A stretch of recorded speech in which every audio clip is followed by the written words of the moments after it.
Well,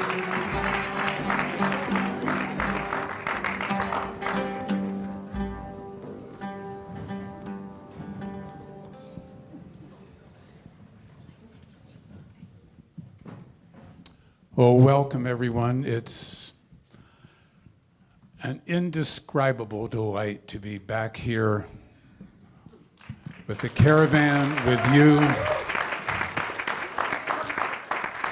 And these past few years have been so hard for all of us, haven't they? I don't know anyone who has not lost some loved ones in these last couple years. So the caravan is bringing some medicine of healing and poems of grief and joy and wonder. And our wish is that, at least for this short time that we're together, you will have some respite from any sorrow that you're carrying, and that the ripples of joy and delight will spread out through your lives and the lives of those you know. So just one tiny little piece of housekeeping. If you happen to have one of those electronic devices with you, make sure that it's either off or set to stun or something like that. So our first set will be for about 55 minutes, and then Catherine Sharp and some volunteers have created a feast of delights for the intermission, and then we'll come back for a second set. And if you're not familiar with what we do, if this is your first time here, just a little background. None of us know what poems we're going to do. This is totally unscripted. Each of us has embodied many poems, committed them to memory, and what we offer is a poetic conversation that will just arise spontaneously. And from past experience, we know that it will take us into some places of depth and some places of great height and joy too. So just ride with it. And if you find yourself getting caught with a certain line, let yourself stay with that. Don't try to figure it out. Poems are not meant to be understood. They're meant to be felt. Okay? So, Rumi says, "O pilgrim, where have you been? Where are you now? While you have been wandering the earth, the beloved has been here all along, waiting for you. Let the caravan bring you home to your heart's true desire. The treasure you sought is buried in your own garden. Behold the face in the mirror. Look behind the eyes and see the one who has always held you. You are seen, you are known, and you are loved. If your seeking has brought you here at last, you know that there is nothing else to say and nowhere else to go."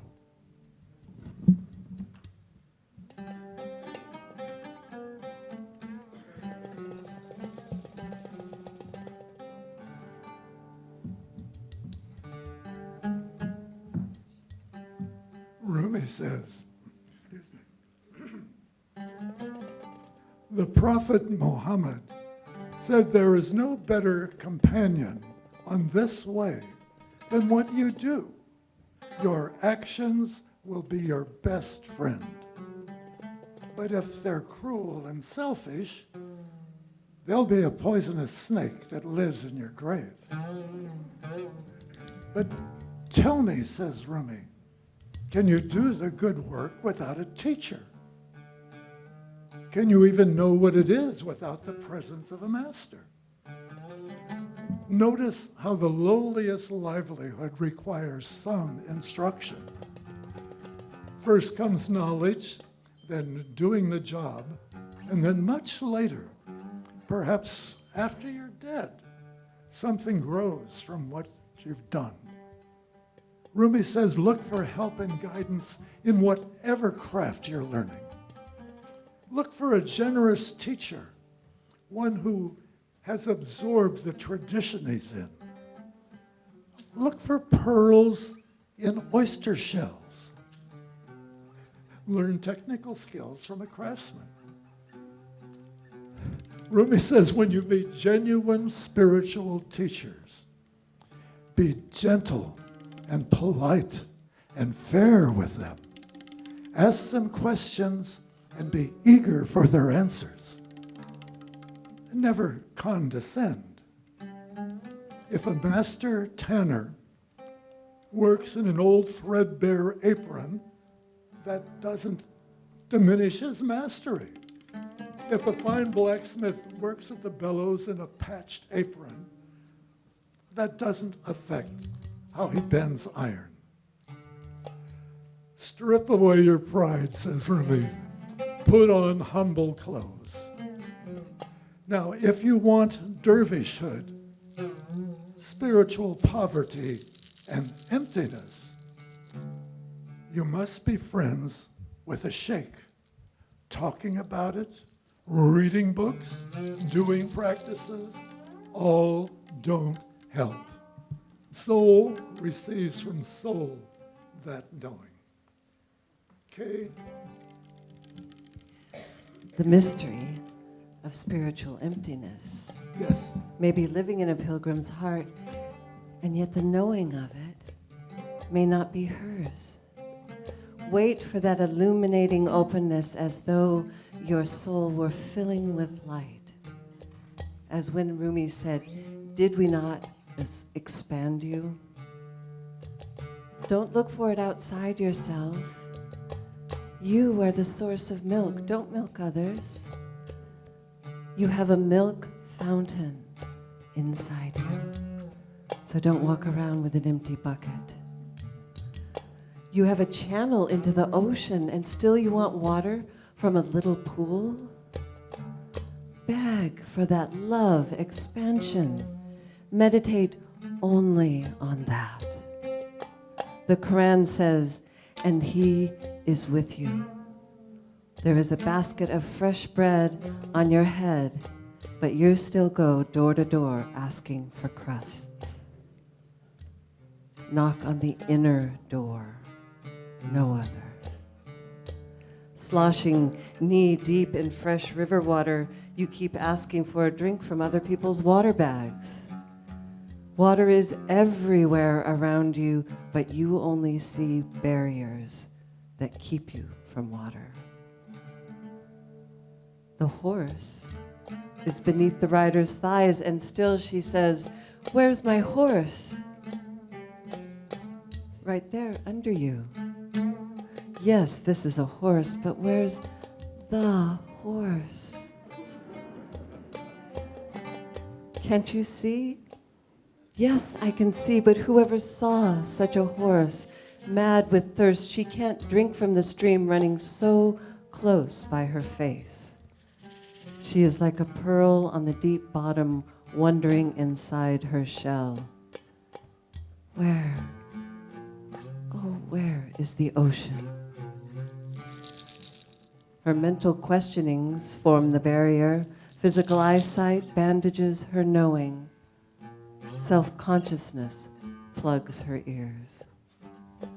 Stay bewildered in God, and only that.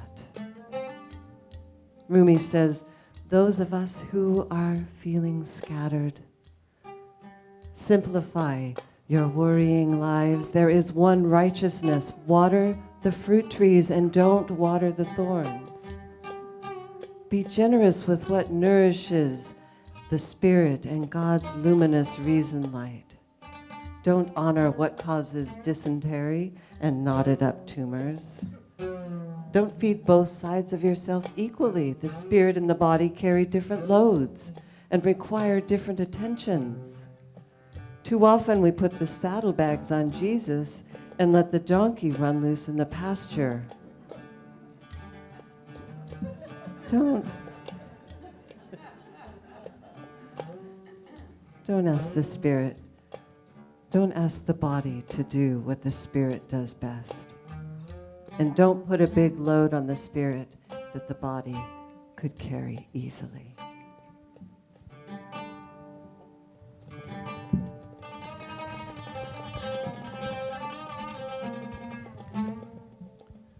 So Rumi says, on Resurrection Day, your body testifies against you. Your hands say, I stole things. Your mouth says, I spoke meanness. Your feet, I went where I shouldn't have. Your genitals, me too. They will make your prayers seem hypocritical. So let the body's doings speak openly now without you saying a word. As a student walking behind a great teacher says, this one knows better than I the way.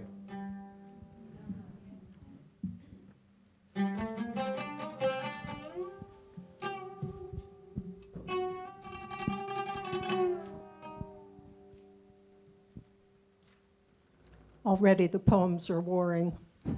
Which one? The first thing we have to do is to notice that we have loaded the camel down with so much baggage, we will never get across the desert alive. Something has to go. Then we begin to dump the 1,000 things we brought along until even the camel has to go. And we are walking barefoot on desert sand. There is no telling what will happen next. But I have heard someone walking in this way has seen a burning bush. That's called Lightening the Load by Francis Dorff.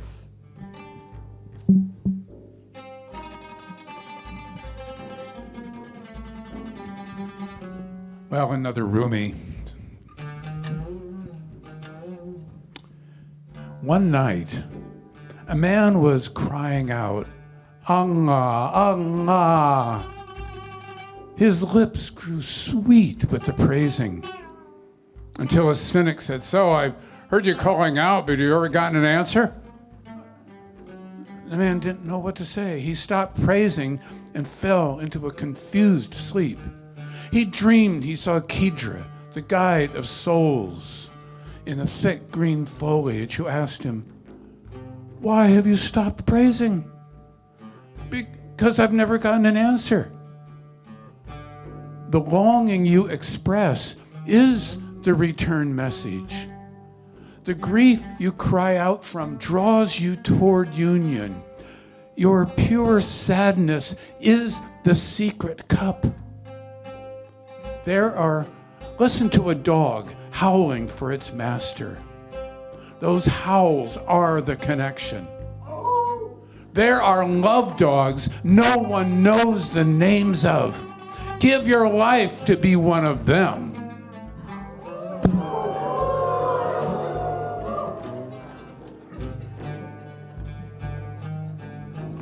All right, let's stay on the theme of canines.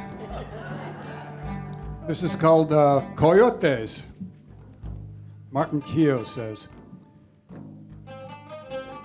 it's like they're laughing. You know they're up to something. And then one day you see them and you're never the same. They are running across the mountain.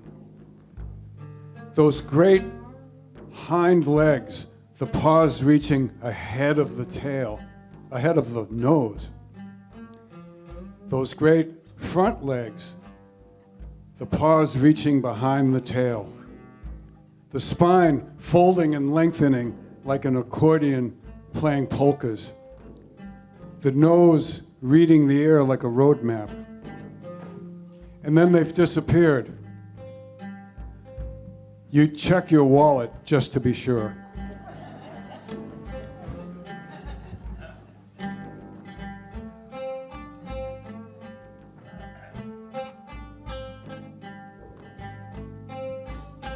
Rumi also says, one of the marvels of the world is the sight of a soul sitting in jail with the key in its hand, covered in dust with a cleansing waterfall an inch away. A young man rolls side to side in the bed, and a pillow holds his head. He is comfortable. He has a living master, but he wants more. And there is more. Desiring knows there is a satisfaction beyond this. Straying maps the way. If a prisoner had not lived outside, he would not detest the dungeon. From a crevice you can barely see, a wild freedom opens. The awareness a wine drinker seeks cannot be tasted in the wine, but that failure brings her deep thirst closer.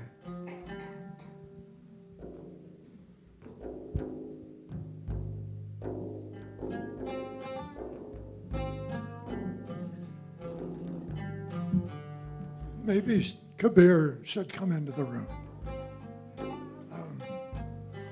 Kabir says, the flute of interior time is played whether we hear it or not. What we mean by love is its sound coming in. When love touches the furthest edge of excess, it touches wisdom, and the fragrance of that knowledge, it penetrates our thick bodies. It goes through walls. Its network of notes has a structure as if 1,000 suns were arranged inside. Kabir says this tune has truth in it. Where else have you heard a song like that?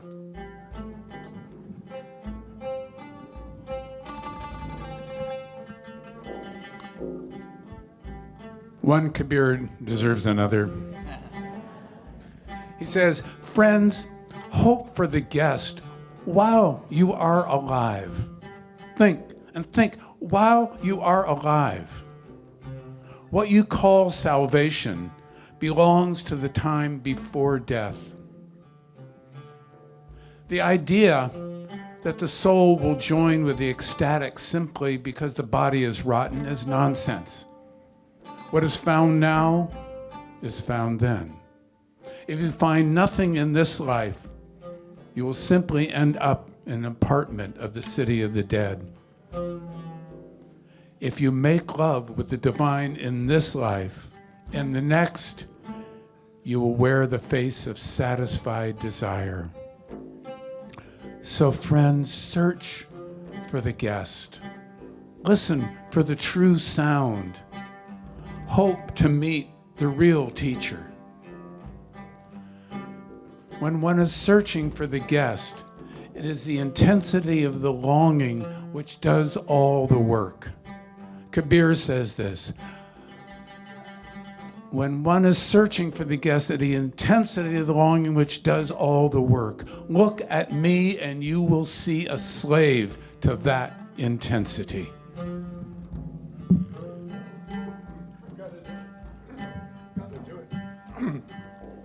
The guest. Rumi says, for 70 years, I've been forgetful every minute, but not for 1 second has this flowing toward me slowed or stopped. I deserve nothing. Today, I recognize that I am the guest the mystics talk about. I make this loving music for the host. Everything today is for the host. I'm going to do some more quatrains. A night full of talking that hurts. My worst deep-held secrets. Everything has to do with loving and not loving. This night will pass, and then we have work to do. Today, like every other day, we wake up empty and frightened. Don't open the door to your study and begin reading. Take down a musical instrument. Let the beauty you love be what you do. There are hundreds of ways to kneel and kiss the ground. For 80 years, I've been forgetful every minute. But not for 1 second has this flowing toward me slowed or stopped. I deserve nothing. Today I recognize that I am the guest the mystics talk about. I make this loving music for the host. Everything today is for the host. The tender words we've said to one another are stored in the secret heart of heaven. One day, like rain, they will fall and spread, and our mysteries will grow green across the earth. For 90 years, I've been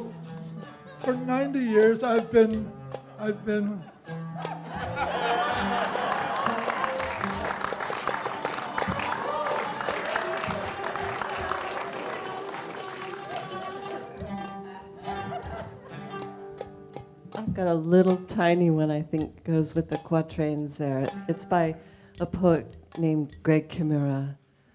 He says, "The dilemma, my love, is your life is constructed of all these magnificent problems. And were you to fix them all, there'd be nothing left of you, save a beautiful naked soul weeping to God for love. Instead of fixing all those problems, perhaps it would be easier to let them go and just start weeping."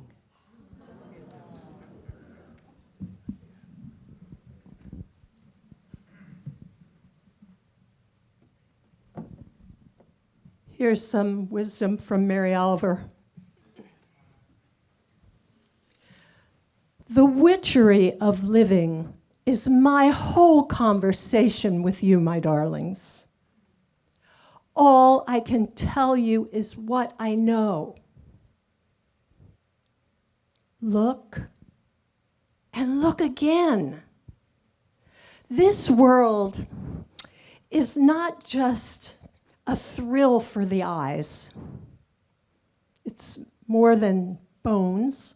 It's more than the delicate wrist with its personal pulse.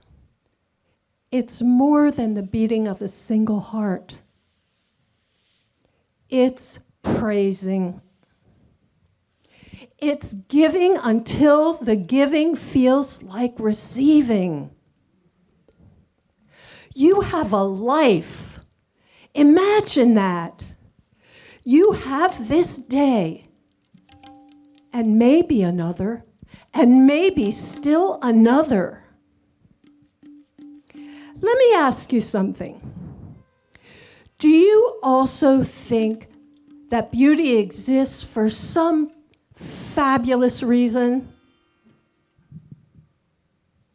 And if you are not enchanted by this adventure, your life, then what will do for you?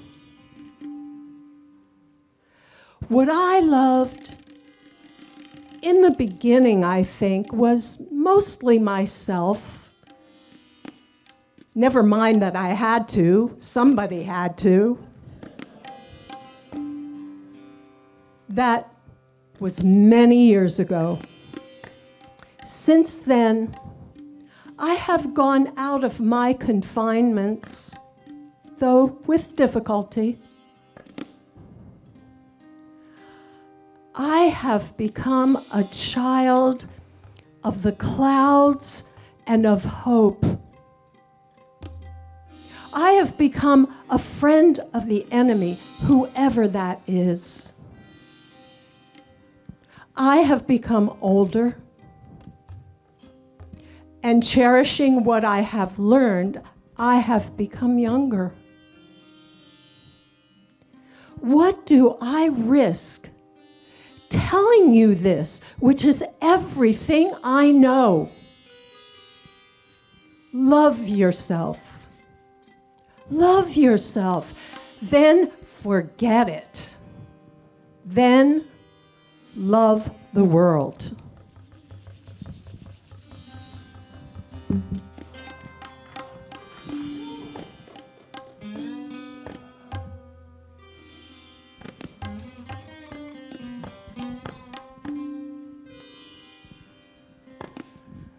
William Stafford reminds us that the numinous is not something far away, but it is in the common things of this world, as Mary Oliver says.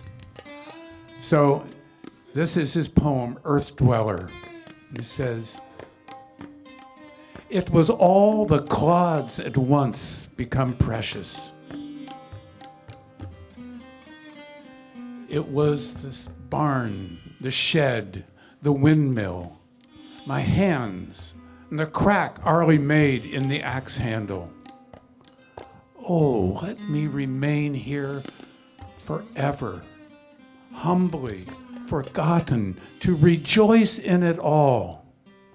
Let the sun casually rise and set. If I have not found the right place, teach me. For somewhere inside the clods are vaulted mansions. Lines through the barns sing for the saints forever. The shed and the windmill rear so glorious, the sun shudders like a gong. Now I know why people worship, wear magic amulets, wake up talking dreams they teach to their children. The world speaks. The world speaks everything to us. It is our only friend."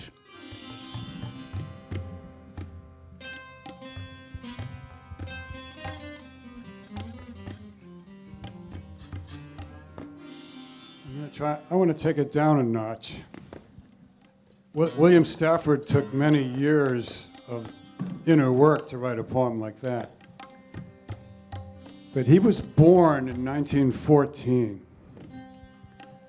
So he was about 3 or 4 years old when the nation entered World War I. And he tells this poem called Learning.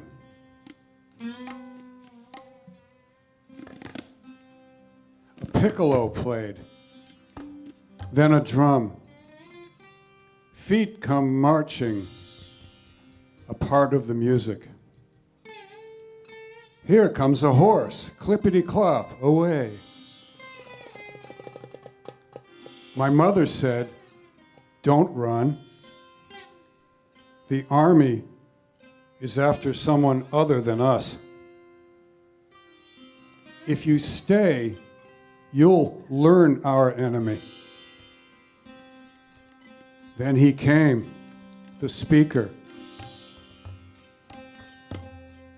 He stood in the square. He told us who to hate. I looked at my mother's face. It's quiet. "That's him," she said.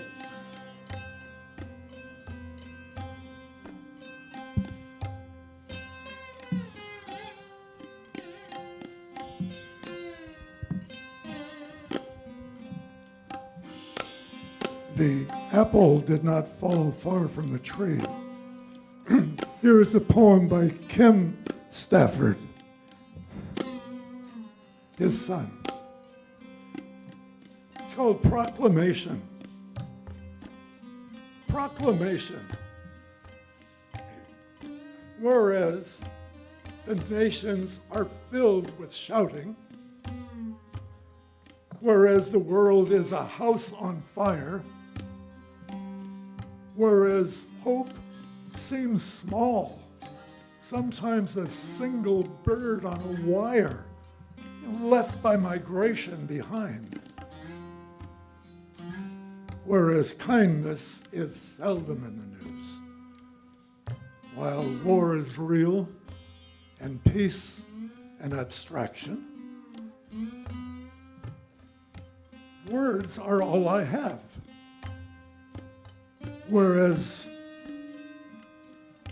my life is short, whereas I am afraid, whereas I am free despite all fire and anger and fear. Therefore, let it be resolved. A song shall be my calling. A song not yet made shall be vocation. And peaceful words, the work of my remaining days.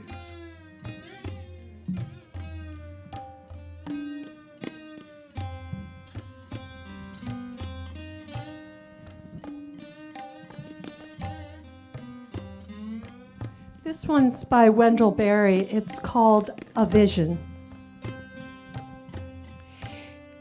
If we will have the wisdom to survive, to stand like slow-growing trees on a ruined place, renewing, enriching it, if we can make our seasons welcome here and not ask too much of earth or heaven, then a long time after we're dead, the lives our lives prepare will live here, their houses strongly placed upon the valley's sides, fields and gardens rich in the windows. And the river will run clear as we never know it. And above it, bird song like a canopy. On the levels of the hills will be green meadows, stock bells in noon shade. And on the steeps, where greed and ignorance cut down the old forest, an old forest will stand. Bird song above it like a canopy. And forgotten springs will have opened. Families will be singing in the fields.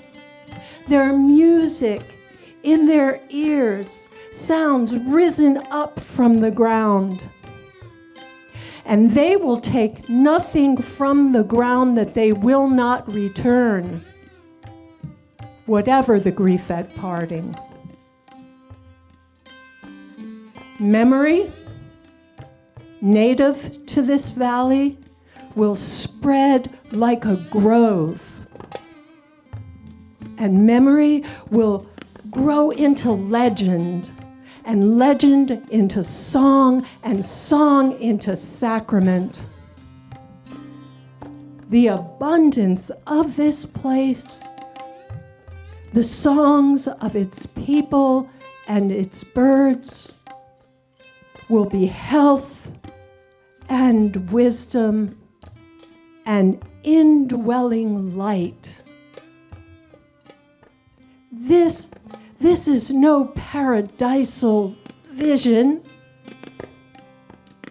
Its hardship is its promise.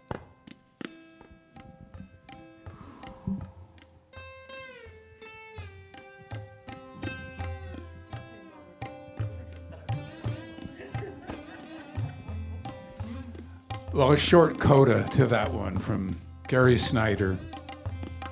The rising hills, the slopes of statistics lie before us. The steep climb of everything going up, up, as we all go down. In the next century, or the one beyond that, they say, are valleys, pastures. We can meet there in peace, if we make it. To climb these coming crests, one word to you and your children. Stay together, learn the flowers, go light.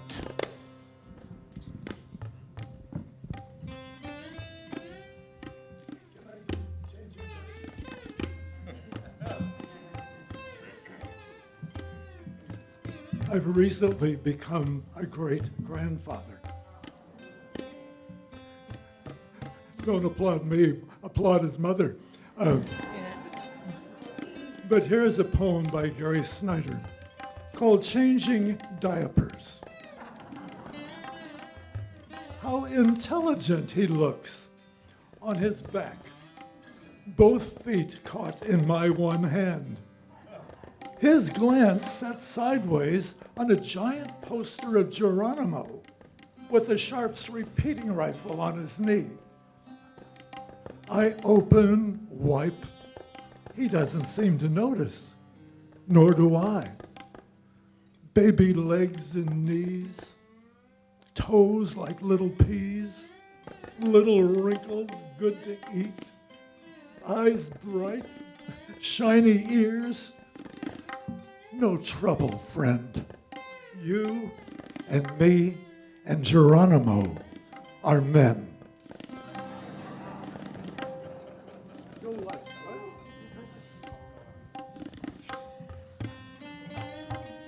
Let's stay with Gary Snyder for one more. Old woman nature naturally has a bag of bones tucked away somewhere. A whole room full of bones. A scattering of hair and cartilage bits in the woods. A fox scat with hair and a tooth in it. A shell mound, a bone flake in a stream bank. A purring cat crunching the mouse head first, eating on down toward the tail. That sweet old woman calmly gathering firewood in the moon. Don't be shocked. She's heating you some soup.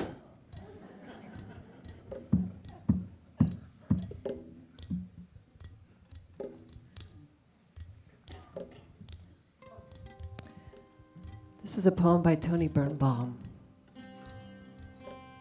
She says, I want it back. Every head I've hung, every word held on my tongue, every lie I've told, every piece of me I bought or sold, thinking it would get me love. I want it all back. The beg your pardons, the I didn't mean to's, the pleading, performing, the seducing, the waiting, the blaming. The compliance appliance I've been, with its righteous condescending, thinking I'm above that grin. Give it to me. I want to wear it. I want to slick it on my skin, comb it through my hair. I want it in all the food that I eat and everything I smoke or drink. I want it juicy on my ruby lips to kiss or not kiss whoever I dare and not care. I want my dark, down, dirty self back. Its black magic wings arched at my shoulders. Then, aimed like a warrior's arrow, I'm going to bend the bow of my body so far back that nothing but its original target is clear. And then, Lord Mama, I'm gonna let go.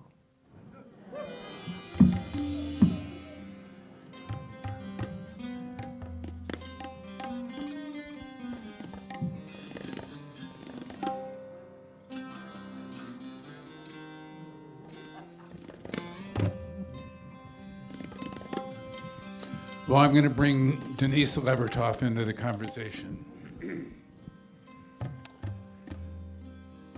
But we have only begun to love the earth, only begun to know the fullness of life. How can we tire of hope? So much is in bud. How can desire fail?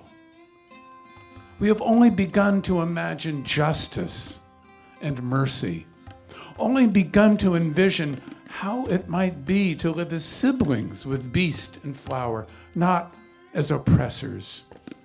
Surely our river cannot already be hastening into the sea of non-being. Surely it cannot drag in the silt all that is innocent. Not yet. Not yet. There is still so much broken that must be mended. So much hurt we have done each other that cannot yet be forgiven. We have only begun to know the power in us if we would join our solitudes in the communion of struggle. So much is unfolding that must complete its gesture. So much is in bud.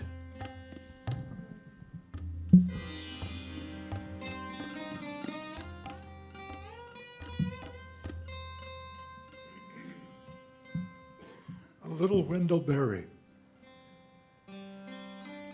The man born to farming, the grower of trees, the gardener whose hands reach into the earth and sprout.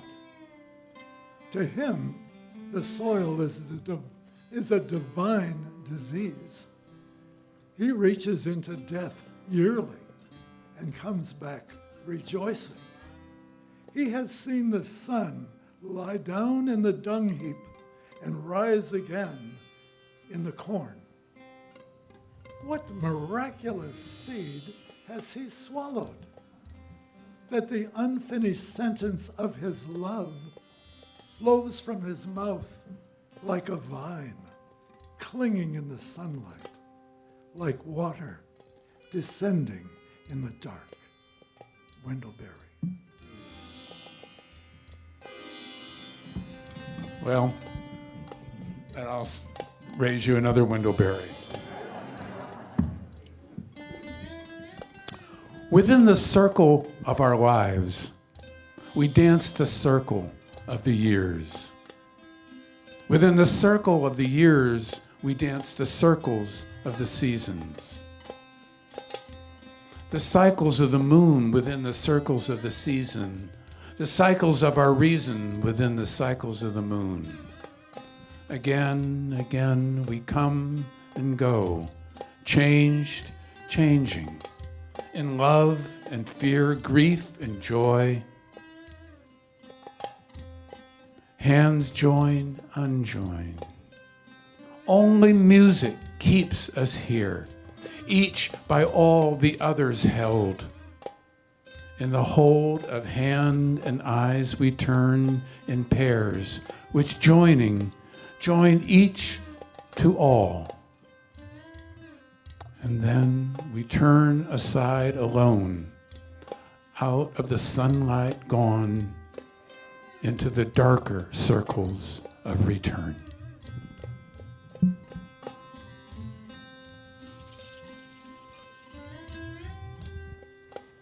Rebecca Elson says, sometimes, as an antidote to fear of death, I eat the stars.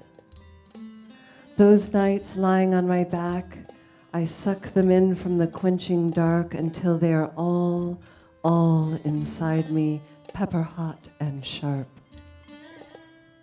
Sometimes instead I stir myself into a galaxy still young, still warm as blood, and all the light of the not yet stars drifting like a bright mist. And all of us and everything already there, but unconstrained by form. And sometimes it is enough to lie down on earth beside the long ancestral bones, to walk across the cobble fields of our discarded skulls, each like a treasure, like a chrysalis, thinking, whoever flew off, whoever left these husks flew off on bright wings. I just want to invite our poets to offer one more poem before intermission.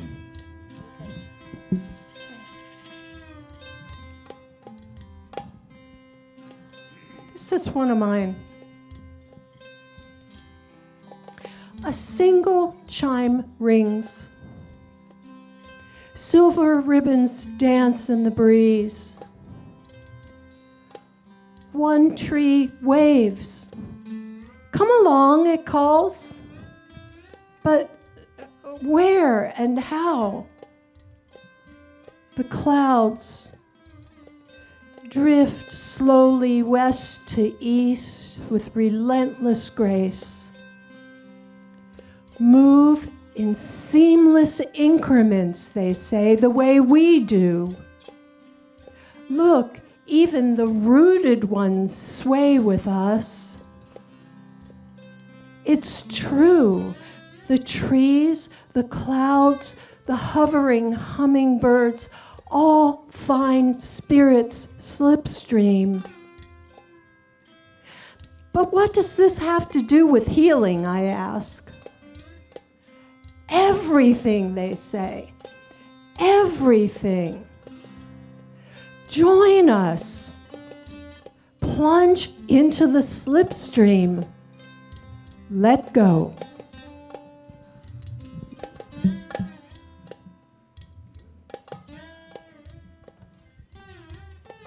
Letting go. Right. William Butler Yeats, The Stolen Child. Where dips the rocky highland of Sleuthwood in the lake, there lies a leafy island where flapping herons wake the drowsing water rats. There we've hid our fairy vats, full of berries and of reddest stolen cherries. Come away, O human child, to the waters and the wild, with a fairy hand in hand, for the world's more full of weeping than you can understand. Where the wave of moonlight glosses the dim gray sands with light, far off by furthest Rosses, we footed all the night, weaving olden dances, mingling hands and mingling glances till the moon has taken flight.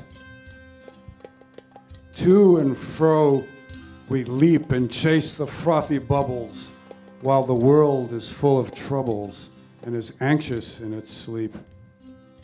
Come away, O human child, to the waters and the wild, with a fairy hand in hand, for the world's more full of weeping than you can understand. Where the wandering water rushes from the hills above Glencar, in pools among the rushes that scarce could bathe a star, we seek for slumbering trout, and whispering in their ears give them unquiet dreams, leaning softly out from ferns that drop their tears into the young streams. Come away, O human child, to the waters and the wild, with a fairy hand in hand, for the world's more full of weeping than you can understand.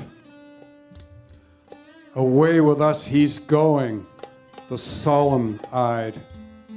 He'll hear no more the lowing of the calves on the warm hillside, or the kettle on the hob sing peace unto his breast, or see the brown mice bob round and round the oatmeal chest.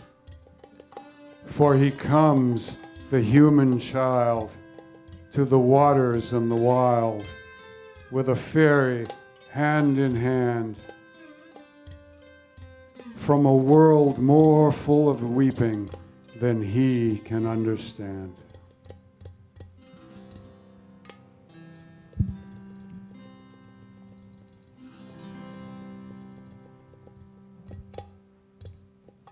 Could I just have some drums, a nice even? I got my dance poem. This is by Joel Mathiasen, who is a Five Rhythms dance teacher, a wonderful dancer and poet. She says, "We have come to be danced, not the pretty dance, not the pretty pick me dance, but the claw our way back into the belly of the sacred, sensual animal dance. The unhinged, unplugged cats out of its box dance. The holding the precious moment in the palms of our hands and feet dance. We have come to be danced, not the jiffy booby shake your booty for him dance, but the wring, the sadness from our skin dance, the blow, the chip off our shoulder dance, the wring, the apology from our posture dance. We have come to be danced, not the monkey see, monkey do, dance 1, 2, dance like you, 1, 2, 3, dance like me, but the grave robber, tomb stalker, tearing scabs and scars open dance, the rub, the rhythm raw against our souls dance. We have come to be danced, not the nice, invisible, self-conscious shuffle, but the matted hair flying voodoo mama, shaman shaking ancient bones dance. The strip us from our casings, return our wings, sharpen our claws and tongues dance. The shed dead cells and slip into the luminous skin of love dance. We have come to be danced, not the wallow in the shallow end of the floor dance, but the meeting of the Trinity, the body, breath, and beat dance. The shout, Alleluia, from the tops of our thighs dance. The mother, may I, yes, you may, take 10 giant leaps dance. The Ali Ali oxen, free, free, free dance. The everyone can come to our heaven dance. We have come to be danced, where the kingdoms collide in the cathedral of the soul, to unravel, to play, to fly, to pray, to root in skin sanctuary. We have come to be danced. We have come.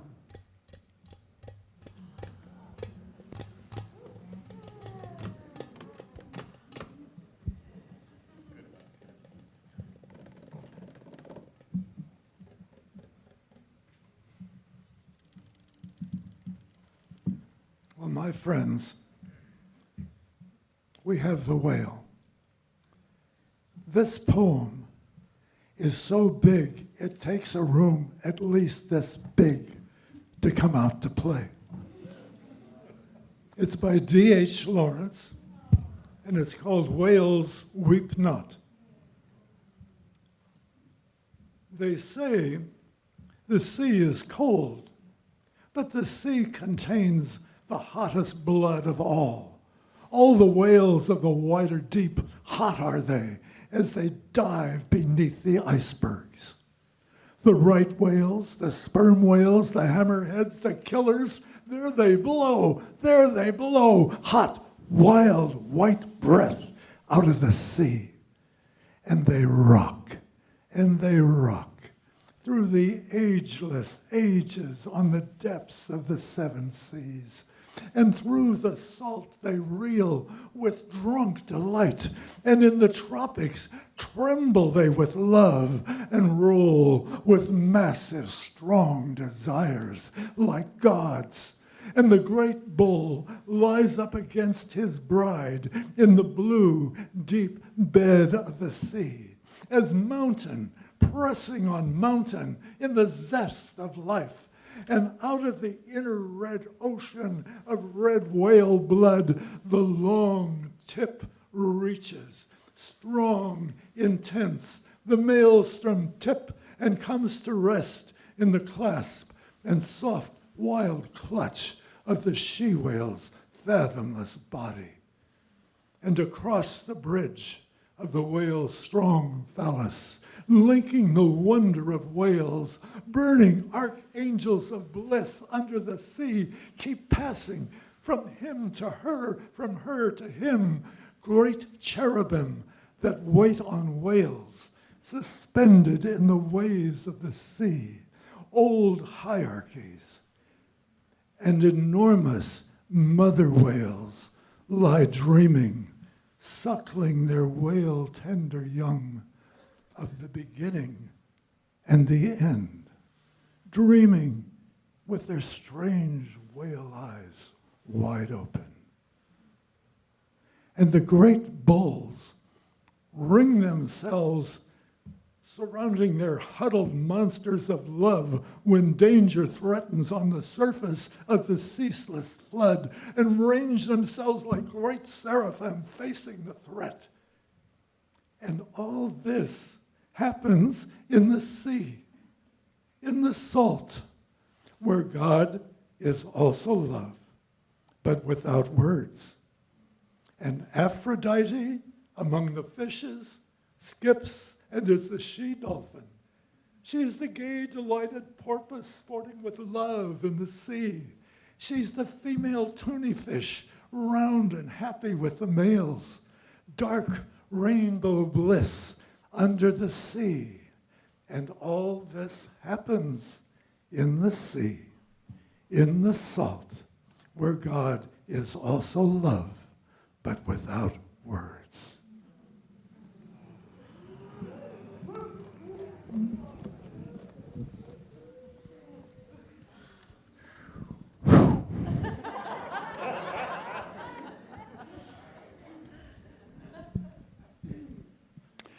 So if you have not had a chance to view the whale back here during intermission or after the program, or come back tomorrow or next, I don't know how much longer it's going to be here, but it is an incredible experience. I've spent hours just sitting, studying this.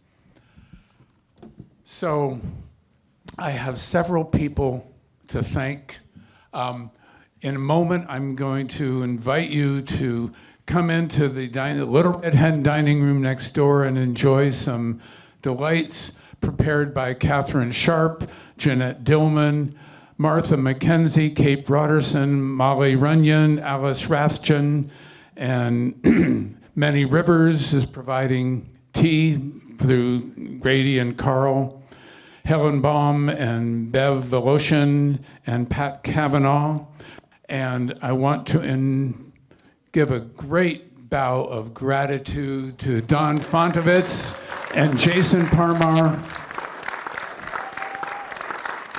and Barry Spector, Kay Krista, Maya Spector, and Doug Von Koss, and I'm Larry Robinson.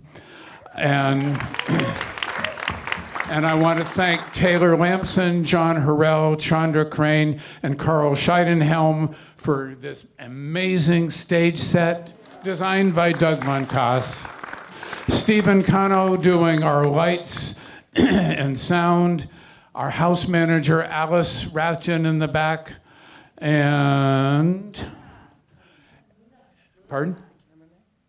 Oh, Alan Fitch recording this. And if you don't want to be recorded, don't look that way. And finally, I want to make a request. This community treasure, the Sebastopol Center for the Arts, like many nonprofits, has fallen on hard times because of the pandemic. And for the last 2 years, the Documentary Film Festival has had to be canceled, and they lost a huge amount of money because of that. And so if you feel so inclined, please make a donation to this, keep this wonderful organization operating, keep the doors open. There are donation jars at the, you'll see them. Anyway, we'll take a break for about 15 minutes and then come back for a second set. So thank you all very much for your kind attention.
So Jack Gilbert says, sorrow everywhere, slaughter everywhere. If babies aren't starving someplace, they're starving somewhere else with flies in their nostrils. But we enjoy our lives because that is what God wants.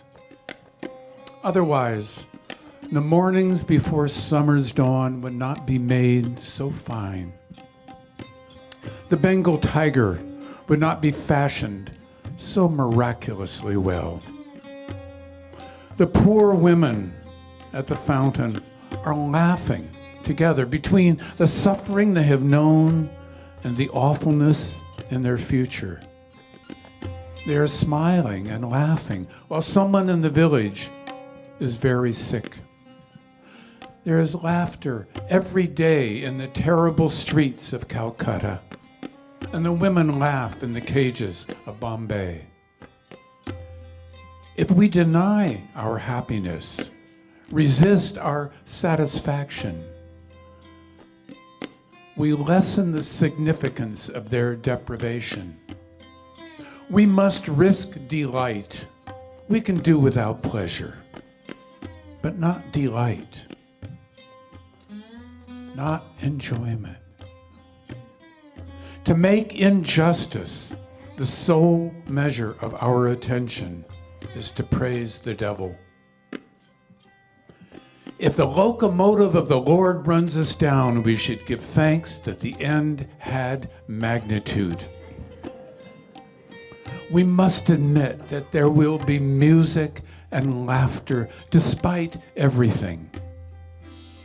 We stand at the prow again of a small ship, anchored late at night in the tiny harbor, looking over to the sleeping island. The waterfront is 3 shuttered cafes and a single naked lamp burning. To hear the sound of oars in the silence as a rowboat comes slowly out and then goes back is truly worth all the years of sorrow that are to come.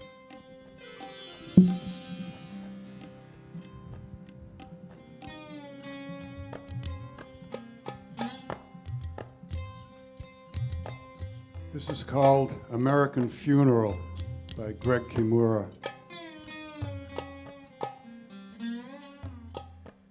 He sits in a raft in a river with no water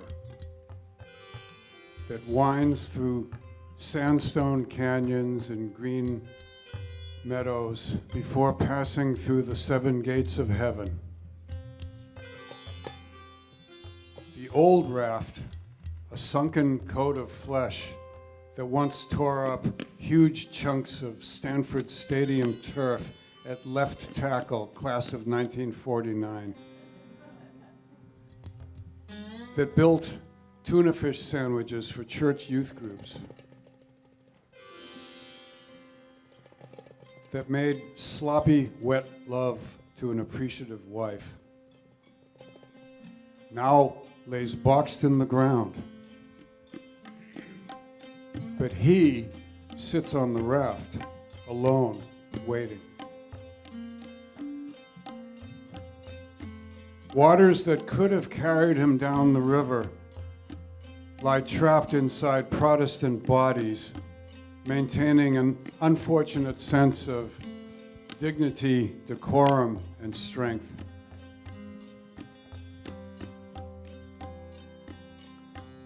Oceans of roiling grief sit in the pews, demanding release. But we have forgotten how to do this. In the old days, we knew how to prepare and anoint the old raft for its journey, knew how to make the rituals that released the sacred storms that sent him on his way. And as much as he needed our tears, we needed to weep. But today our grief lies entombed in our bodies, and we carry them out into the world, where it comes out sometimes later, sometimes in ways not so elegant or as beautiful or as necessary as tears. And he sits on a raft in a river with no water. Greg Kimura.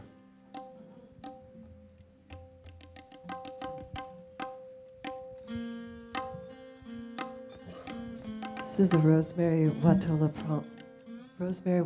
Traumer poem called Sacred Ground.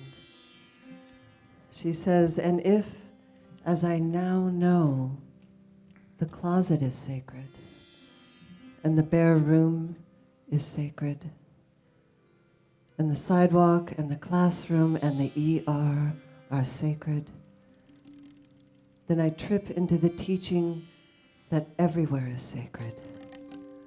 Not only the church, but the alley. Not only the mosque, but the bench. Not only the places in candlelight where the air is pungent and woody with myrrh. I want to worship at the shrine of everywhere. Want to know every inch of this earth as an altar. Every walk, a pilgrimage. Every step, a step from holy to holy to holy.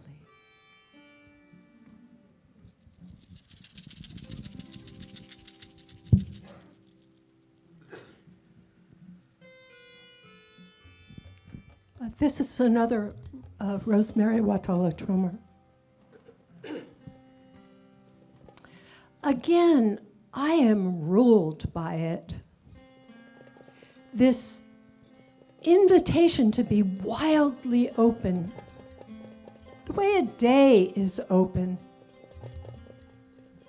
This invitation to be porous, the way birdsong is porous. This invitation to feel it all, the way skin feels it all when I slip into a blue alpine lake. This urge to fall all the way into the mystery and refuse any rope thrown in an attempt to rescue me. Morning comes with the scent of autumn, charged with ripeness and rot and the kinship of everything. What an honor it is to be mortal, to know the value of a day,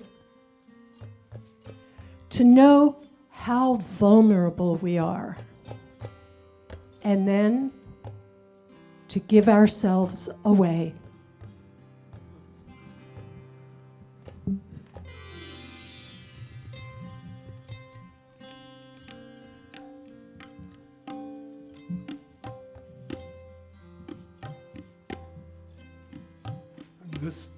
This poem is by a local poet, Corleen van Slooser, and it's called The Street Cleaner. The street cleaner. She had a purpose, cleaning the streets. Some days it was dirt, some days it was trash, some days it was rose petals from the funeral marches strewn on the roads by insane mothers and fathers mourning the death of their sons and daughters, infants and grandchildren to the war. She heard the voices which rose from the dead, bodies never buried. Then, broom in hand, she would make little circles of rose petals in the quiet places. A touch of beauty, she thought, in this time of darkness. Then, broom in hand, she went ahead, cleaning.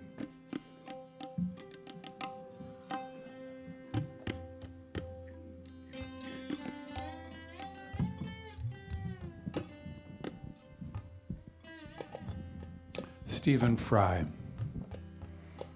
The human heart can go the lengths of God. Cold and dark we may be, but this is no winter now. The frozen misery of centuries breaks, cracks, begins to move. The thunder is the thunder of the flows, the thaw of the upstart spring. Thank God our time is now, when wrong comes up to face us everywhere, never to leave us until we take the longest stride of soul men ever took. Affairs now are soul-sized. The enterprise is exploration into God. Where are you making for? It takes so many thousand years to wake. But will you wake for pity's sake? I think I'm going to change the conversation just a bit, because Valentine's Day is coming up, in a few days. So here is the very first poem I memorized as a sober man some 40 years ago by Robert Greeley. He said, "Love comes quietly, finally, drops around me, on me, in the old way. What did I know? Thinking myself able to go alone all the way. Call and response. Love comes quietly. Love comes quietly. Finally. Finally. Drops around me. Drops around me. On me. On me. In the old way. In the old way. What did I know? What did I know? Thinking myself Thinking myself. able to go alone Able to go alone. all the way.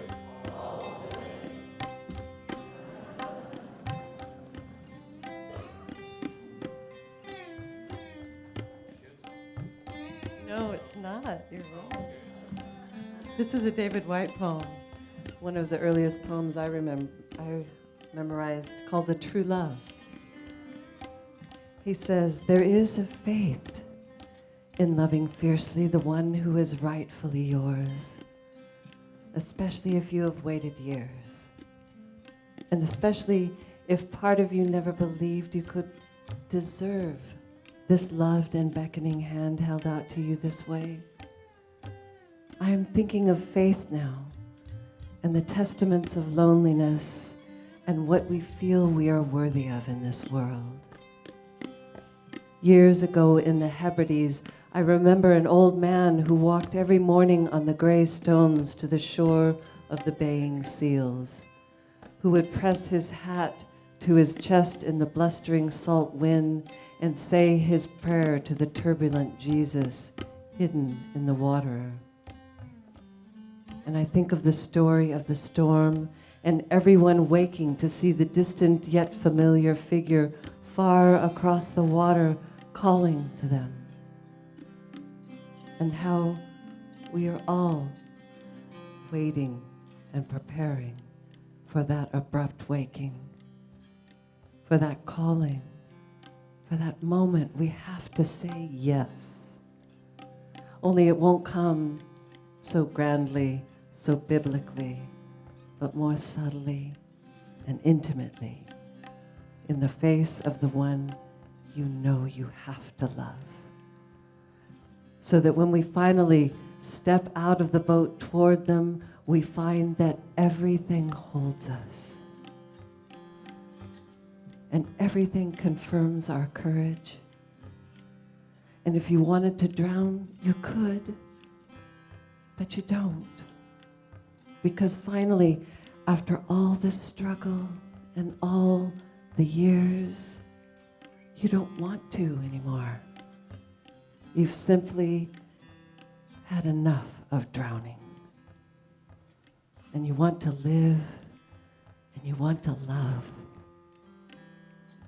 And you will walk across any territory and any darkness, however fluid and however dangerous, to take the one hand you know belongs in yours.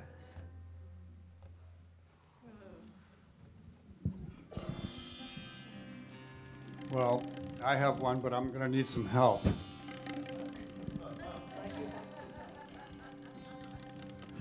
This is called Bearers of Gifts. The poet is Joan Zimmerman. She gave him 5 kiwi fruit.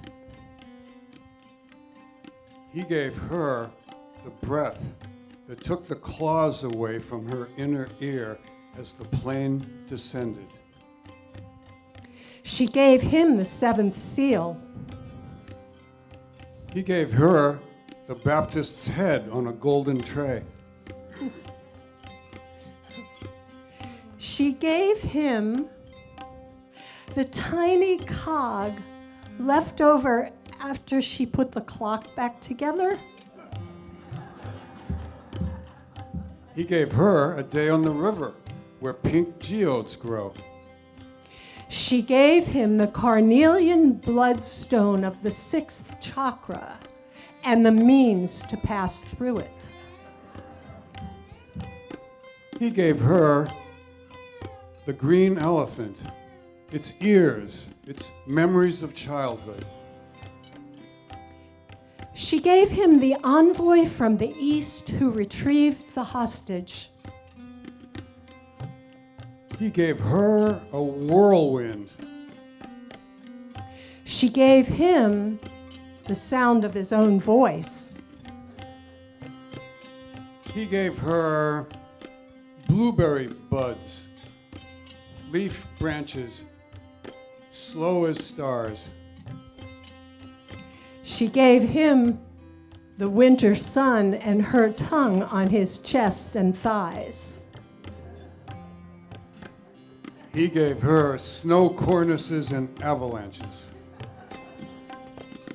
She gave him the comet suspended in black above the tsunami. He gave her the smoky, eclipsed moon. She gave him the wax that bonded wings to skin.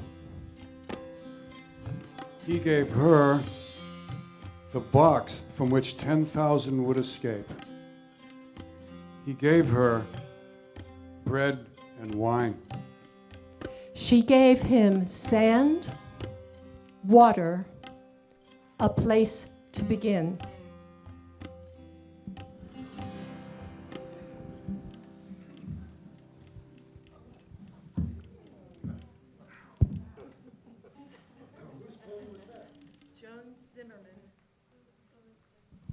That was by Joan Joan Zimmerman.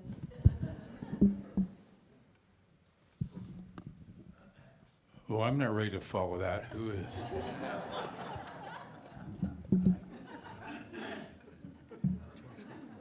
Into the valley of death rode the. Never mind. This is a love poem by a likely name, William J. Smith. Huh? The poem goes. Now touch the air softly. Step gently 1, 2. I'll love you till roses are robin's egg blue. I'll love you till gravel is eaten for bread and lemons are orange and lavender's red. Now touch the air softly. Swing gently the broom. I'll love you till windows are all of a room. Till the table is laid and the table is bare and the ceiling reposes on bottomless air. I'll love you till heaven rips the stars from his coat and the moon rows away on a glass-bottomed boat. Till Orion steps down like a diver below and the earth is ablaze and the oceans aglow. Now touch the air softly and swing the broom high. We'll dust the gray mountain and sweep the blue sky. I'll love you as long as the furrow, the plow, as however is ever and ever is now.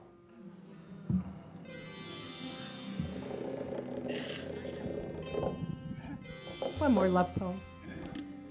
This is Joy Harjo. This is my heart. It's a good heart. Bones and a membrane of mist and fire are the woven cover. When we make love in the flower world, my heart is close enough to sing to yours in a language that has no use for clumsy human words. This is my head. It's a good head, but it's a hard head. And it whirs inside with a swarm of worries. What is the source of that singing? It asks. And if it has a source, why can't I see it right here, right now, as real as my hands hammering the world together with nails and sinew? This is my soul. It's a good soul. Come here, forgetful one, it says. We sit together with a lilt of small winds that rattle the scrub oak. We have a little something to eat, a rabbit, a sip of something sweet for memory.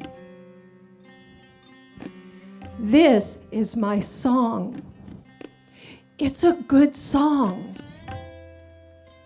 It has traveled the borders between fire and water, climbed ribs of desire to my lips to sing to you. Its new wings quiver with vulnerability. Come here, lie next to me, says my heart. Put your head here. It's a good thing, says my soul.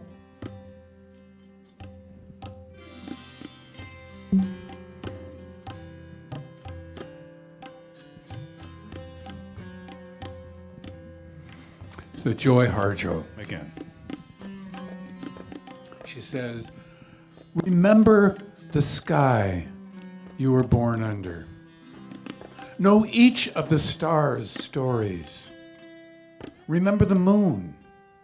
Know her. I met her once in a bar in Iowa City. Remember the sun's birth at dawn. That is the strongest point of time. Remember sundown and the giving away tonight. Remember your own birth and how your mother struggled to give you form and breath. You are evidence of her life and of her mother's and of hers. Remember your father. He is your life also. Remember the plants and trees and animals who have their own tribes and families and histories too. Talk to them, listen to them. They are living poems. Remember the earth whose skin you are. Red earth, white earth, black earth, yellow earth. We are earth. Remember that you are all people and that all people are you. Remember that you are the universe and the universe is you. Remember the wind. Listen to her story. She knows the true history of this universe. I heard her singing Kiowa war dance songs once in the corner of 4th and Central. Remember that all is in motion, is changing, is life. Remember that language comes from this. Remember the gift that is language, that is life, that is you. Remember. Remember.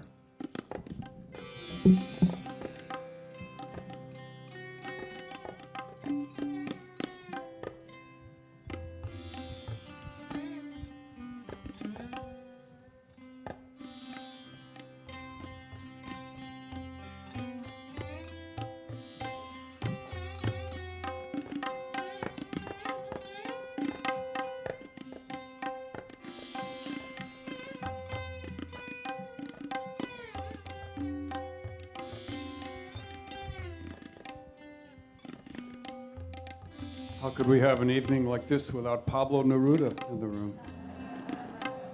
This is a poem for winter. It's called The Horses. From my window, I saw the horses. I was in Berlin. It was winter. The light had no light. The sky had no heaven. The air was white like wet bread. And from my window, a vacant arena bitten by the teeth of winter. Suddenly, driven out by a man, 10 horses surged through the mist. 10 horses! like waves of fire. They flared forward and to my eyes filled the whole world, empty till then. Perfect, ablaze. They were like 10 gods with pure white hoofs, with manes like a dream of salt. Their rumps were worlds and oranges. Their color was honey, amber, fire. Their necks were towers cut from the stone of pride. And behind their transparent eyes, energy raged like a prisoner.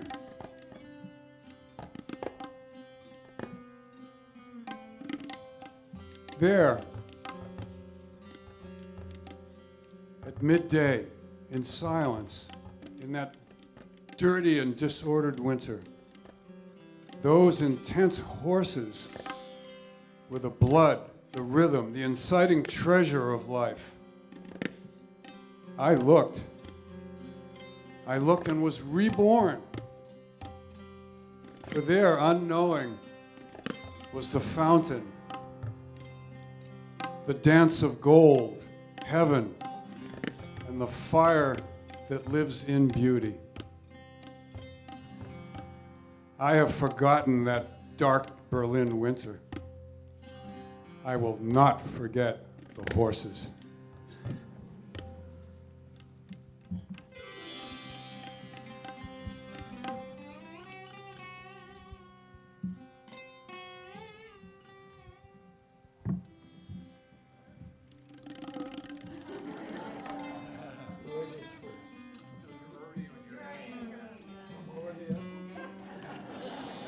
I'm already up.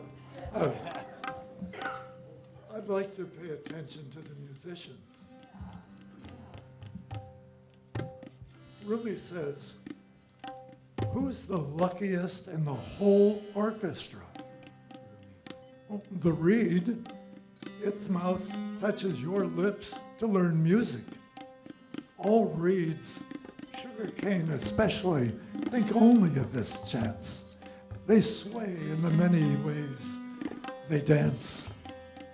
Well, without you, the instruments would die. One sits close beside you, one takes a long, slow kiss, and the tabla begs, touch my skin so that I can be myself. Well, why live life some soberer way, says Rumi, and feel you ebbing out? I won't do it. Either give me enough spiritual wine or leave me alone. Now that I know how it is to be with you in a constant conversation.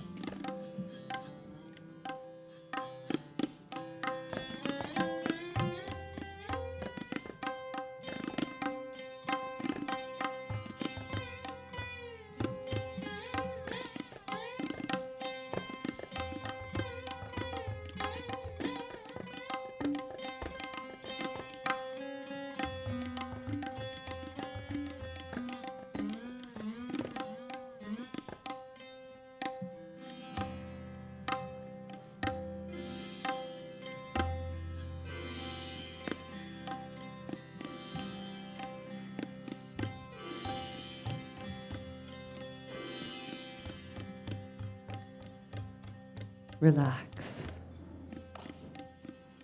Bad things are going to happen. Your tomatoes will grow a fungus, and your cat will get run over. Someone will leave the bag with the ice cream melting in the car and throw your blue cashmere sweater in the dryer. Your husband will sleep with a girl your daughter's age, her breasts spilling out of her blouse. Or your wife will remember she's a lesbian and leave you for the woman next door.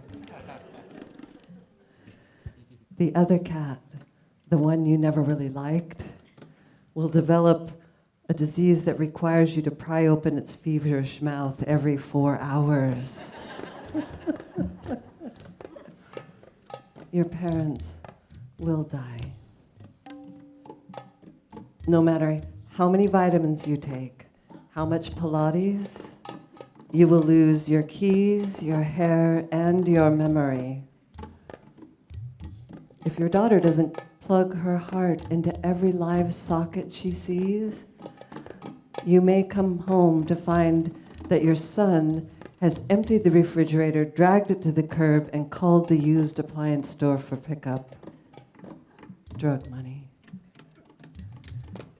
There's a Buddhist story about a woman chased by a tiger. When she comes to a cliff, she sees a sturdy vine and climbs halfway down. But there's another tiger below. And two mice, one white, one black, scurry out and begin to gnaw on the vine. At this moment, she notices a wild strawberry growing in a crevice. She looks up, down at the mice. Then she eats the strawberry. So here's the view, the breeze, the pulse in your throat. Your wallet will be stolen. You'll get fat, slip on the bathroom tiles of a foreign hotel and crack your hip. You'll be lonely. Oh, taste how sweet and tart the red juice is. How the tiny seeds crunch between your teeth. Ellen Bass.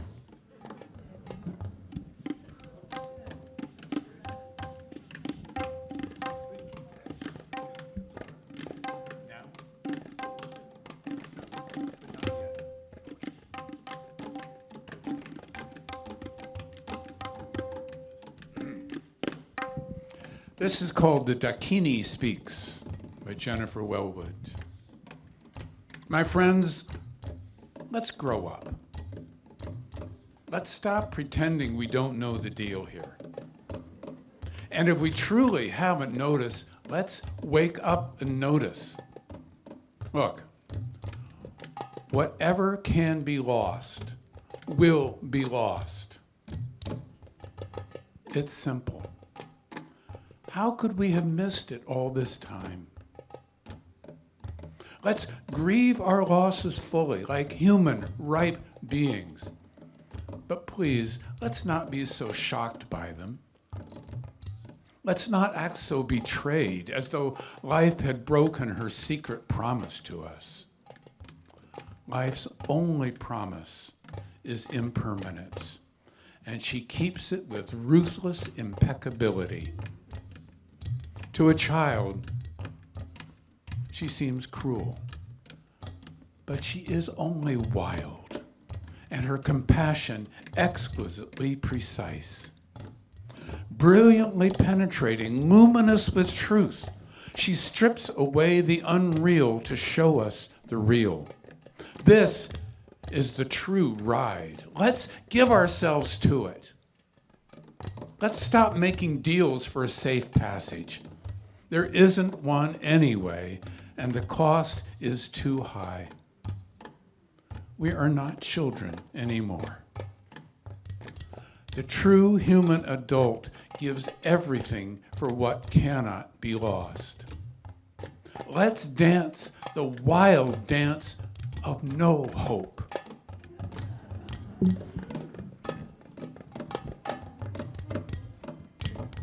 I'm going to call for one more poem from each.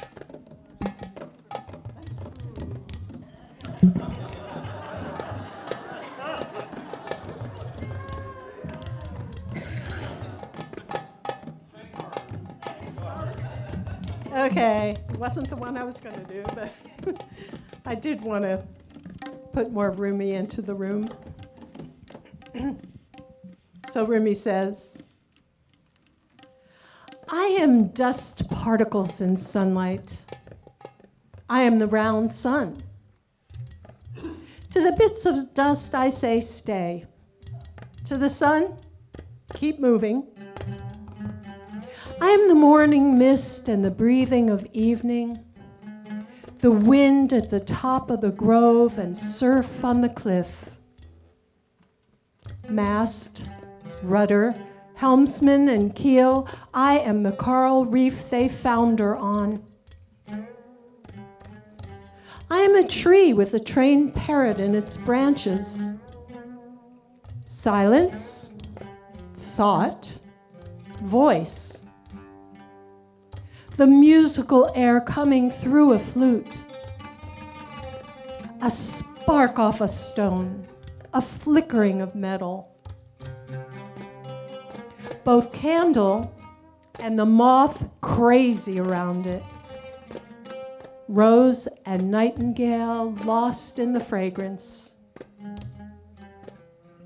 I am all orders of being, the circling galaxy, the evolutionary intelligence, the lift and the falling away.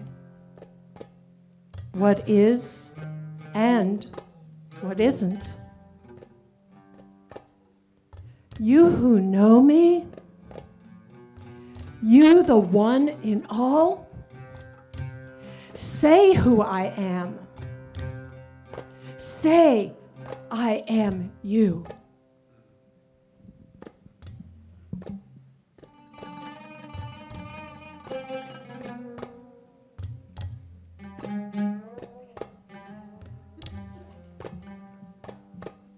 Another local poet, Christine Walker.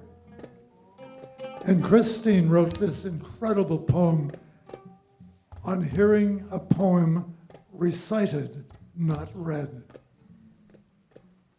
The poem flew at me, little darts pricking my skin, piercing my eyes, my belly, my arm, flew at me on swift black wings, trailing a smoky blur past my ear. No words sounded like words read from a page.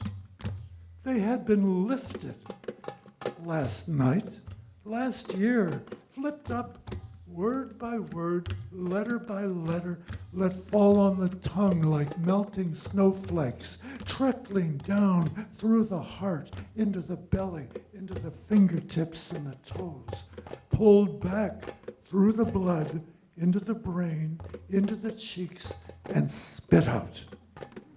Little darts of words, great wings of words, charging the air around me. Tongue, moved by muscle and blood, the poem entered me and exited, leaving me with little points of pain and soft, feathery touches on my skin and hair, leaving me empty of words.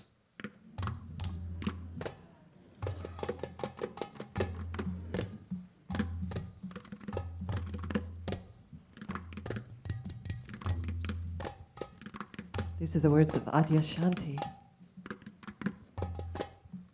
He says, "This tavern is about to close its doors, and so, my friends, we must go. But do not rejoice or regret your leaving, for this wine is within you, the warm nectar of 1,000 Buddhas. We will meet together again at this tavern, I'm sure.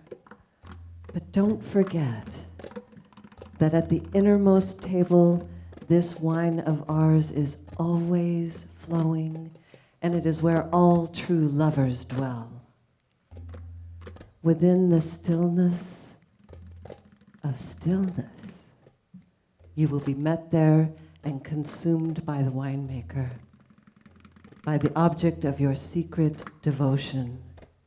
Then you will sing the most drunken song of all. I am he, you will sing. I am she, you will sing. The song of your long-awaited return to your senses."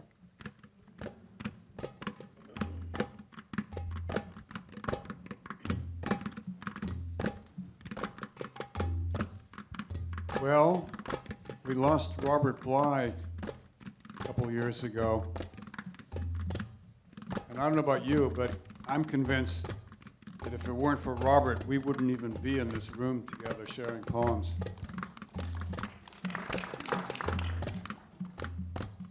So this is one of his called Stealing Sugar from the Castle. We are poor students who stay late after school to study joy. We're like those birds in the India mountains. I am a widow whose child is her only joy. The only thing I keep in my ant-like head is the master's plan for the castle of sugar. To steal just one grain of sugar is a joy. Like birds, we fly out of the darkness into the hall, which is lit with singing, and fly out again. To be kept out of the warm hall is also a joy. I am a laggard, a loafer, and an idiot. But I love to read about those who caught one single glimpse of the face and died 20 years later in joy. I don't mind you telling me that I will die soon.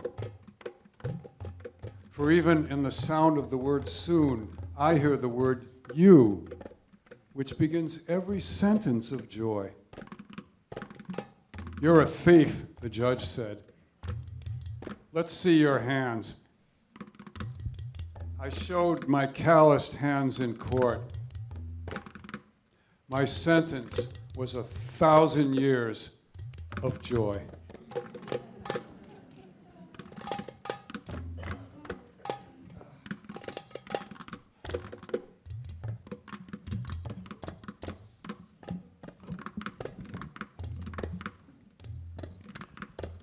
John O'Donohue, another great poet we lost a few years ago.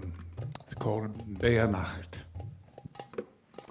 On the day when the weight deadens on your shoulders and you stumble, may the clay dance to balance you. And when your eyes freeze behind the gray window and the ghost of loss gets into you, may there come a flock of colors, indigo, red, green, and azure blue, to awaken in you a meadow of delight. And when the canvas frays on the currach of thought and a stain of ocean blackens beneath you, may there come across the water a path of yellow moonlight to bring you safely home. May the nourishment of the earth be yours. May the clarity of the light be yours. May the fluency of the ocean be yours. May the protection of the ancestors be yours. And so may a slow wind work these words of love around you, an invisible cloak to mind your life. So thank you, friends, so much for your kind attention. And, you know, what our hope from Rumi's Caravan is, Rumi says to start a large and foolish project, like Noah. And our project is to restore the soul of the world through the reviving the oral tradition of poetry. But every act of kindness, of generosity, bends history toward the light. So please, practice a little bit of kindness to yourself, to your loved ones, to strangers, even to your enemies. So we're going to end, as we usually do, with a song from our dear departed friend Leonard Cohen. And if you have not seen the movie Hallelujah, which is available on Netflix, see it. It's magnificent.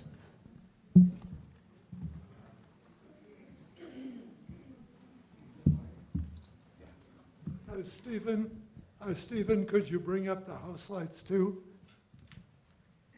And please join in. Well, I've heard there was a secret chord that David played and it pleased the Lord. But you don't really care for music, do ya? It goes like this: the fourth, the fifth, the minor fall, the major lift, the baffled king composing hallelujah. Hallelujah, hallelujah, hallelujah, hallelujah.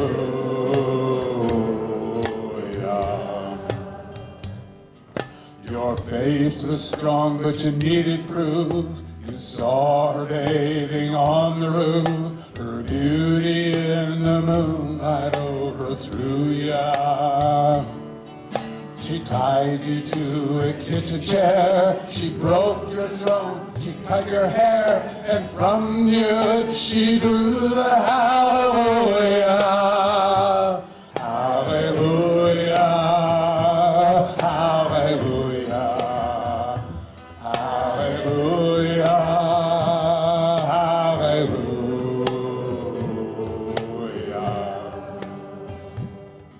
You said I took the name in vain. I didn't even know the name, but even if I did, well, what's it to ya?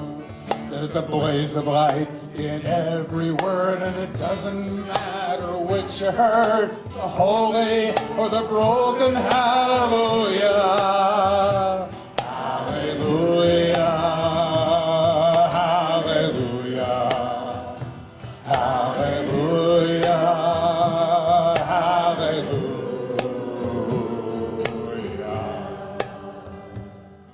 I did my best, it wasn't much. I couldn't feel, so I learned to touch. I told the truth, I didn't come to fool ya.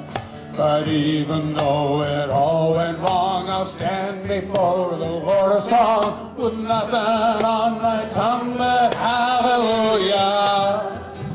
Hallelujah, hallelujah, hallelujah, hallelujah,